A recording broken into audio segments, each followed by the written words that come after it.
نبی پاک علیہ الصلوۃ والسلام نے اپنے غلاموں کی تربیت اس طرح کی تھی کہ حضرت عمر فاروق رضی اللہ تعالیٰ عنہ ایک شخص کو کسی صوبے کے کسی عہدے پر مقرر کرنا چاہ رہے تھے، تو جناب عمر اس بندے کے گھر بیٹھے ہوئے تھے، اس کا چھوٹا سا بچہ آ گیا کھیلتا کھیلتا، کپڑے مٹی سے بھرے ہوئے، تو اپنے کاغذات تیار ہو رہے تھے، اس آدمی کو تعینات کیا جانے لگا۔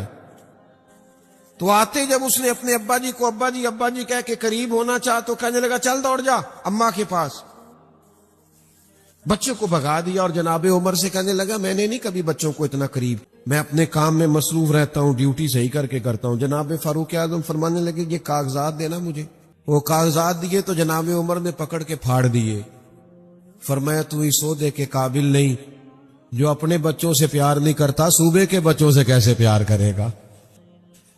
جس کے دل میں اپنے بچوں کے لیے درد نہیں ہے اس سے یہ توقع رکھی جائے کہ وہ دوسروں کے بارے میں خیر سوچے گا۔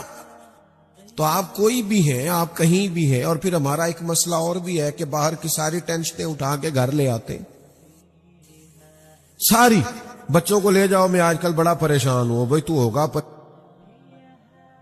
پریشان پر بچوں کو تیری ضرورت ہے، تو نیرا تاجر نہیں ہے، تو نیرا دکاندار نہیں ہے، تو نیرا ملازم نہیں ہے، تو باپ بھی ہے، ان کو بھی تیری حاجت ہے، تو سب سے پہلے تو اپنے بچوں کو ٹائم دیں اور پھر دوسرا ان سے محبت کریں۔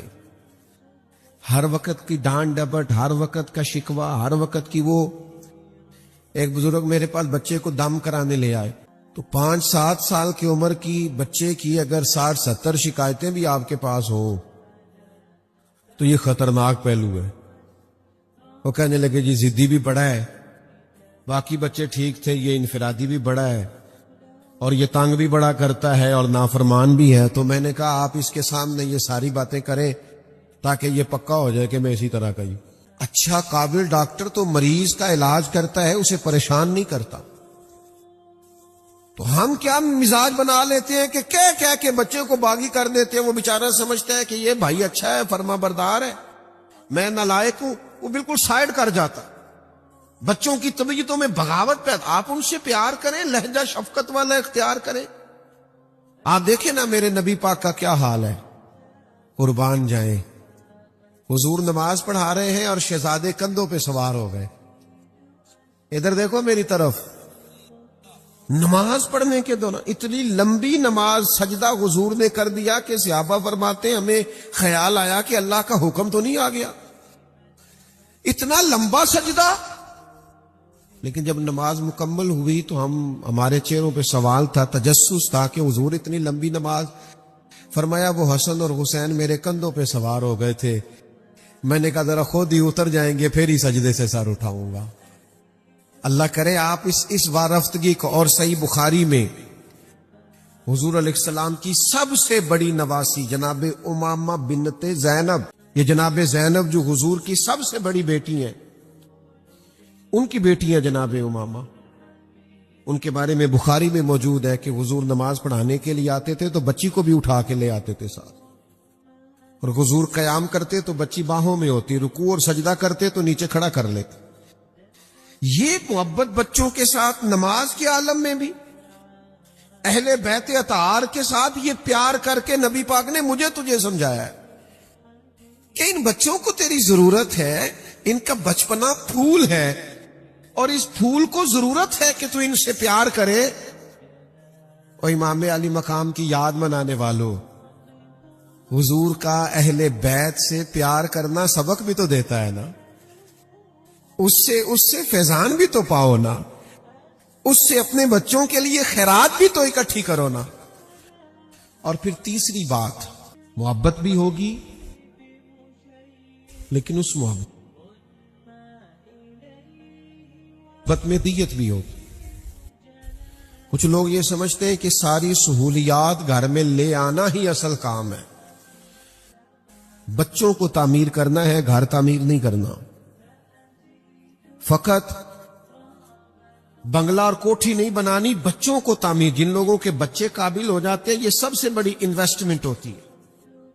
نبی پاک علیہ السلام شدید محبت فرماتے اہل بیت اطہار سے، لیکن اس کے ساتھ ساتھ جو تربیتی معاملات تھے جو سمجھانے کا طریقہ تھا، جہاں بچوں کی تربیت کرنی ہے، ہم لوگ کیا کرتے ہیں؟ بچوں کی تربیت کے لیے سب سے زیادہ ضروری یہ ہوتا ہے کہ ماں باپ خود اپنے آپ کو اپنے آپ کو بدلے۔ اگر ہم اپنے آپ کو بدلتے نہیں تو ہم یہ کہیں کہ میں 20 منٹ لیکچر دوں گا اور میرے بچے میری تقریر سے فیض یاب ہوں گے، تو بھئی یہ لیکچر باہر چلے گا، گھر میں نہیں چلتا۔ آپ کو عملاً ہمارے نا گلی سے ایک نوجوان گزرا کرتا تھا، تو ایک زمانہ ایسا تھا جب جوانوں کو نا ایک شوق لگا تھا موٹر سائیکلوں پہ تیز ہارن لگانے کا۔ وہ زور سے بجتے تھے تو بعض بڑے بورے پھر برا بلا بھی کہتے تھے، تکلیف ہوتی تھی۔ شاید آپ میں سے بھی کچھ لوگوں نے دیکھا ہو۔ اللہ کا شکر ہے اب وہ موٹر سائیکلوں پہ اتنے سخت ہارن اب نہیں نظر آتے، لیکن کچھ سال پرانے یہ رواج تھا۔ ایک نوجوان گلی سے گزرا کرتا تھا، ہارن بڑا تیز بجاتا تھا۔ اماں جی مریض تھی شوگر کی، تو بڑی تکلیف اس کے ہارن سے محسوس کرتی۔ تو وہ بعض جوانوں کا یہ حال ہوتا ہے کہ جس کام سے منع کرو وہ کام زیادہ کرتے ہیں۔ تو اس کو ایک دفعہ ہمارے گھر سے شکایت گئی، تو اب اس نے پکا پروگرام بنا لیا کہ اس دروازے پہ ضرور بجانا ہے۔ تو ایک دو دفعہ سخت سست بھی اسے کہا، بات جھگڑے تک بھی آئی، لیکن وہ بس نادان تھا، وہ ضرور بجاتا۔ پھر کچھ وقت گزرا، ٹائم بیتا، کچھ مہینے، کچھ سال، اس نے وہ کام چھوڑ دیا۔ ہارن بھی اس نے صحیح والا لگوا لیا اور خاموشی سے گزرنا شروع کر دیا۔ تو شرارتی شرارت نہ کرے پھر بھی ٹینشن ہوتی ہے، اب کیوں نہیں کر رہا، لوگ وجہ بھی جاننا چاہتے ہیں۔ تو وہ والدہ سے وہ مجھے کہنے لگی، انہوں پوچھی کی ہویا، ان کی میں صحیح ہو گیا ہے۔ تو میں نے اسے ایک دن کھڑا کر لیا، میں نے کہا خیر ہے جناب، بدلے بدلے سے میری سرکار نظر آتے، پہلے تو آپ اس طرح کے نہیں تھے۔ تو وہ شخص نہایت سنجیدگی سے کھڑا ہوا، اب تو اس نے نہایت سنجیدگی سے بات بتائی، کہنے لگا میرے گھر میں نا بیٹی پیدا ہوئی ہے، اور میری والدہ نے مجھے کہا ہے پتر تیاں دے پیو انج دیاں حرکتاں نہیں کرتے، تو بیٹی کا باپ۔ بس میں سمجھ گیا، اب اس کے بعد چھوڑ دی ساری چیز۔ بیٹی کا باپ، اللہ کرے آپ کو اور مجھے سمجھ آئے ان چیزوں کی۔ جب بچے ہو جائیں پھر انسان کا کردار، عمل، آپ کو پتہ ہے جب ماں باپ لڑتے ہیں تو بچوں کی کیفیت کیا ہوتی؟ ڈاکٹر کہتے ہیں سب سے زیادہ ڈپریشن کا شکار وہ بچے ہوتے ہیں جن کے ماں باپ سخت لڑائی کرتے ہیں۔ آپ اپنے بچوں کی کیفیت دیکھے روتے کس طرح سے، جھگڑے تک بھی آئی، لیکن وہ بس نادان تھا، وہ ضرور بجاتا۔ پھر کچھ وقت گزرا، ٹائم بیتا، کچھ مہینے، کچھ سال، اس نے وہ کام چھوڑ دیا۔ ہارن بھی اس نے صحیح والا لگوا لیا اور خاموشی سے گزرنا شروع کر دیا۔ تو شرارتی شرارت نہ کرے پھر بھی ٹینشن ہوتی ہے، اب کیوں نہیں کر رہا، لوگ وجہ بھی جاننا چاہتے ہیں۔ تو وہ والدہ سے وہ مجھے کہنے لگی، انہوں پوچھی کی ہویا، ان کی میں صحیح ہو گیا ہے۔ تو میں نے اسے ایک دن کھڑا کر لیا، میں نے کہا خیر ہے جناب، بدلے بدلے سے میری سرکار نظر آتے ہیں، پہلے تو آپ اس طرح کے نہیں تھے۔ تو وہ شخص نہایت سنجیدگی سے کھڑا ہوا، اب تو اس نے نہایت سنجیدگی سے بات بتائی، کہنے لگا میرے گھر میں نا بیٹی پیدا ہوئی ہے، اور میری والدہ نے مجھے کہا ہے پتر تیاں دے پیو انج دیاں حرکتاں نہیں کرتے، تو بیٹی کا باپ۔ بس میں سمجھ گیا، اب اس کے بعد چھوڑ دی ساری چیز۔ بیٹی کا باپ، اللہ کرے آپ کو اور مجھے سمجھ آئے ان چیزوں کی۔ جب بچے ہو جائیں پھر انسان کا کردار، عمل، آپ کو پتہ ہے جب ماں باپ لڑتے ہیں تو بچوں کی کیفیت کیا ہوتی ہے؟ ڈاکٹر کہتے ہیں سب سے زیادہ ڈپریشن کا شکار وہ بچے ہوتے ہیں جن کے ماں باپ سخت لڑائی کرتے ہیں۔ آپ اپنے بچوں کی کیفیت دیکھے روتے کس طرح سے، کس طرح سے، یا والدین لڑائی کرتے ہیں، آپ اپنی انا کی خاطر اپنے بچوں کو تکلیف دے رہے ہیں، تھوڑے کے لیے ہارنے کو تیار نہیں، اولاد ٹوٹ گئی، بکھر گئی، تکلیف میں آ گئی۔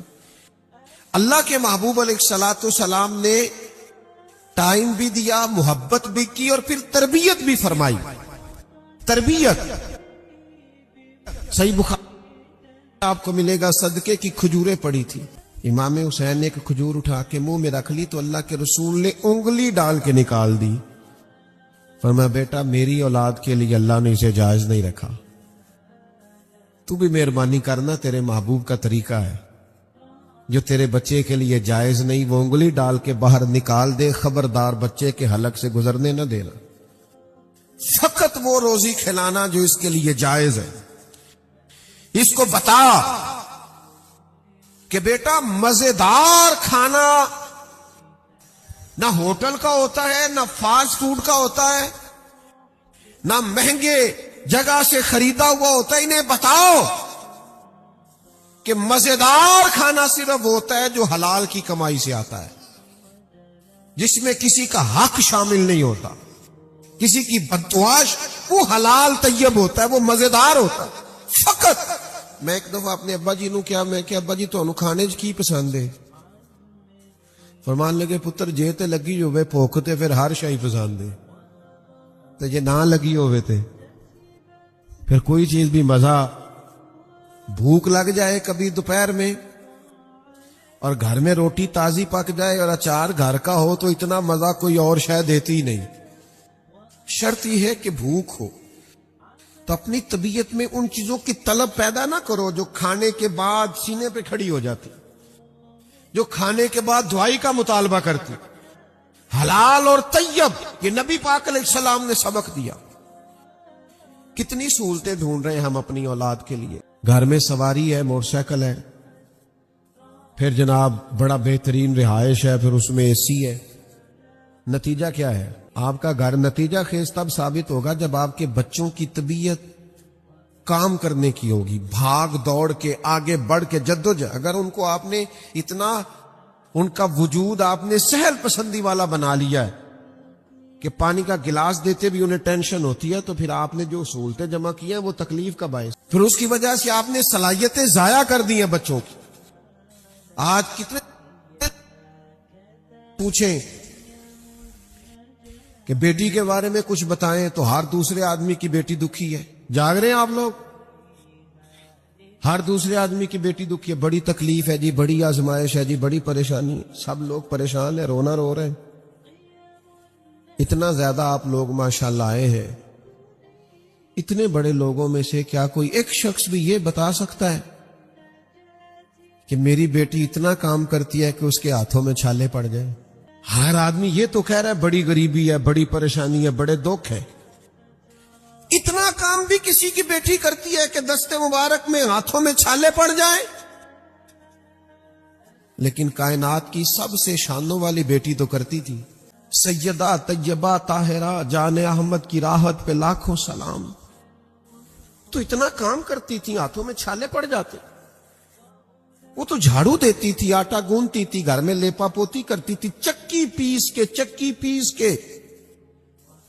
شاید آج کا تگڑا جوان سہولیات کے زمانے میں چکی نہ چلا سکے, سیدہ پاک چکی پیس کے اس سے اپنے بچوں کو کھانا دیتی تھی. کہاں کھڑے ہیں میں اور آپ؟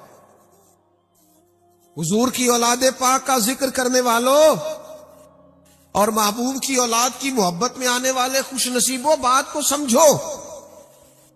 شہزادی اتنا کام, اور آپ کو صحیح حدیث میں بخاری مسلم میں روایت ملے گی, سیدہ فاطمہ نے ایک دفعہ آ کے عرض کیا تھا, یا رسول اللہ صلی اللہ علیہ وسلم چکی پیس کے چھالے پڑ گئے, حضور آپ کے پاس غلام آئے ہیں, اگر ایک غلام مل جائے